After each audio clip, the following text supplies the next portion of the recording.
Have you ever had a dream that felt so real, it left you shaken when you woke up? A dream that lingered in your mind all day, making you wonder if it was just a random collection of thoughts or something more. A message, perhaps. Today, we're diving into a story from Islamic tradition that explores this very question. It's a tale about a powerful king, a terrifying dream, and a warning that came true in the most unexpected way. This isn't just a story. It's a profound lesson about destiny, faith, and the unseen world that surrounds us. Our story begins with Amr ibn al-Layth, a ruler from the Saffarid dynasty in the 9th century. Amr was no ordinary king. He started as a simple mule driver and stonemason, but through sheer ambition and military skill, rose to become one of the most powerful figures in the region, controlling vast territories in what is now Iran and Afghanistan. He commanded a massive army. His treasuries were overflowing with gold and jewels, and his name struck fear into the hearts of his enemies. He had everything a man could possibly desire: power, wealth, and influence. By all accounts, he was at the pinnacle of his worldly success. One night, as Amr slept in his opulent palace, surrounded by guards and luxury, he had a dream. It wasn't a pleasant dream of victory or riches. Instead, it was a vision that chilled him to the bone. In this dream, he saw himself riding his magnificent horse, leading his formidable army. But suddenly a group of men appeared. They weren't soldiers or rivals. They were ordinary-looking men who approached him with an unusual purpose. They lifted him, his throne, his army, and all his possessions and carried them up to the sky. They ascended higher and higher until they presented him before a majestic and awe-inspiring figure. This figure, whom Amr understood in his dream to be a divine authority, asked him a simple yet piercing question. "We have shown you all the kingdoms of the world, from east to west. Which one would you like?" In the dream, Amr, still the proud and ambitious king, replied without hesitation, "I want the one I already possess." But the response he received was not what he expected. The figure declared, "It will not be. We will give your kingdom to this man." And with that, the divine authority pointed to another man, one of Amr's own generals. The dream ended abruptly, and Amr woke up in a cold sweat, his heart pounding in his chest. The dream was so vivid, so unsettling, that he couldn't shake it off. He sat up in his bed, the luxury of his room feeling cold and meaningless. Was it just a nightmare brought on by a heavy meal? Or was it a premonition, a divine warning? As the ruler of a vast empire, Amr was used to dealing with tangible threats, rebellions, rival armies, political plots. But this was different. This was a threat from the unseen, a prophecy delivered in the dead of night. The image of his kingdom being given away to one of his own men haunted him. He spent the rest of the night tossing and turning, his mind racing. The sun rose, casting golden light into his chambers, but it brought him no comfort. The dream felt like a dark cloud hanging over him. He called for his closest advisors and astrologers, hoping they could decipher the meaning behind his terrifying vision. They offered various interpretations, trying to soothe their king's fears, but none of their words could erase the chilling certainty he felt deep inside. The dream felt too real to be dismissed. As the day progressed, Amr tried to distract himself with the duties of his court. He reviewed reports, issued decrees, and met with dignitaries. He tried to project an image of strength and control, but inwardly, he was a wreck. Every time he saw the general from his dream, a wave of fear and suspicion washed over him. He started observing the man closely, looking for any sign of treachery, any hint of ambition that might confirm the dream's prophecy. But the general was loyal and unassuming, carrying out his duties as he always had. This only deepened Amr's confusion.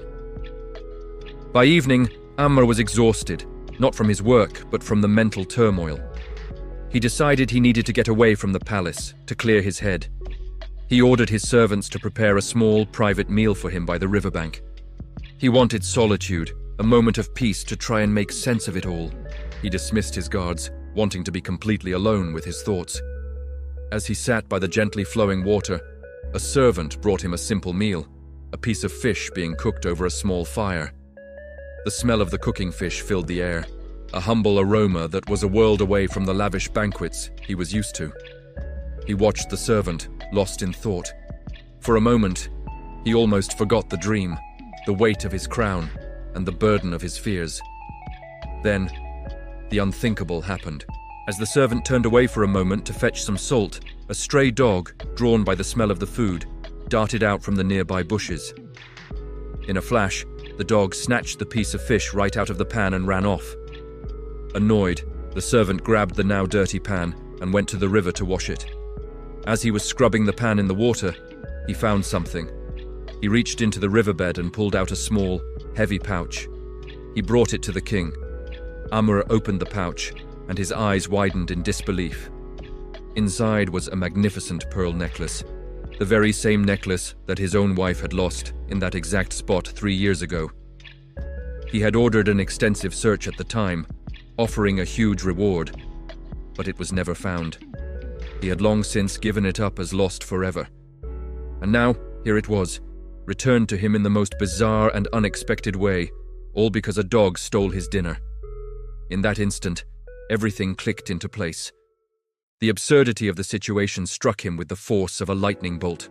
He, Amr ibn al-Layth, the mighty king, the conqueror of lands, couldn't even protect his own dinner from a stray dog. A wave of humility washed over him, extinguishing the last embers of his pride. He looked at the pearl necklace in his hand, a symbol of wealth he had lost and regained through a chain of events utterly beyond his control.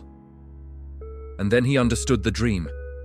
It wasn't about a political coup or a treacherous general. It was a message about the nature of power and possession itself. The divine authority in his dream wasn't just taking away his kingdom. It was showing him that he never truly owned it in the first place. His wealth, his army, his power, they were all temporary loans from a higher power. He had been given control over them for a time, but they could be taken away just as easily, not by an army, but by something as simple and random as a hungry dog. He realized his entire life had been a pursuit of things he could never truly possess. He had built an empire, but he couldn't even control the fate of a single piece of fish. That single, humbling event by the riverbank was the real-life manifestation of his dream. The dream warned him that his kingdom would be given away, and this incident showed him how. It wasn't about the general. The general was just a symbol. The true message was that God, the ultimate sovereign, gives and takes as he wills. Amr began to laugh. Not a laugh of joy or amusement, but a laugh of pure, unadulterated realization. He laughed at his own arrogance, at his foolish belief that he was the master of his own destiny. The guards, hearing his laughter, rushed over thinking he had gone mad. They found their king sitting by the river, laughing uncontrollably. They asked him, "Oh, king, what makes you laugh when you have just lost your dinner?" Amr, his eyes filled with a new kind of wisdom, replied, "I am laughing at the foolishness of Amr ibn al-Layth. This morning, my authority extended over 1,000 camels. By evening, I couldn't even protect a piece of fish from a dog." From that day on, Amr was a changed man.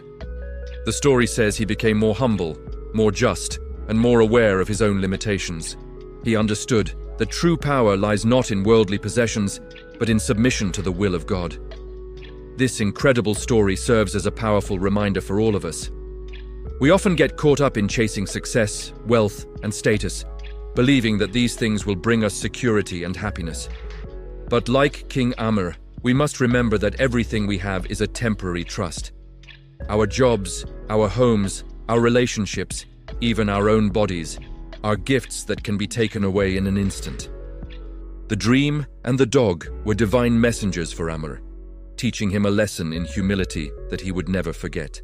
It is a call to shift our focus from what we can accumulate to what we can be grateful for, and to recognize the ultimate power that governs all of our affairs. Thank you for joining me on this journey into the past. If this story resonated with you, let me know in the comments below. Have you ever had an experience that completely changed your perspective? I'd love to hear about it. Don't forget to like this video and subscribe for more stories that feed the soul. Until next time, stay curious and stay humble.